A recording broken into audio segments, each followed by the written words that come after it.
নিজের উপার্জিত টাকা দিয়ে পিতার নামে সম্পদ ক্রয় করলে সেই সম্পদের অংশীদার অন্যান্য ভাই বোন হবে কিনা? আপনার টাকা দিয়া জমি কিনছেন বাপের নামে, এখন ভাগ সব ভাই বোন চায়।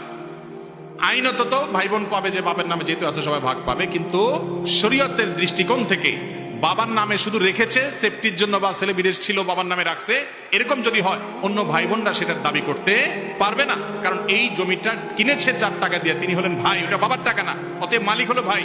তার টাকা দিয়ে কেনা জমির ভাগ সব ভাই বোন বসাতে পারবে না। অনেক সময় এরকম হয় না যে ছেলে বিদেশে আছে বাপের নামে জমি কিনছে, বাপের নামে কেন কিনছে? বাপকে শ্রদ্ধা দেখায় কিনছে, মালিক বানানোর উদ্দেশ্য না। আর যদি এই উদ্দেশ্যে কিনে যে বাবা এটা আপনাকে আমি দিয়ে দিলাম হাদিয়া, গিফট, এই জমিটা আপনাকে দিলাম আমি, তাহলে সেটা সব ভাই বোন সমান ভাবে পাবে। আর যদি বাপের নামে কিনছি, মানে আপনার কাছে রাখলাম, এটা আপনার নামে রাখলাম শুধুমাত্র আমার জমি, তাহলে সেটা ভাই বোন দাবি করতে পারবে না। কোনো ছেলে বিদেশ গেছে, বাবার থেকে টাকা নিয়ে গেছে, তাহলে সেটা বাবাকে তিনি অবশ্যই ফেরত দিবেন, সেটা আরেক জিনিস।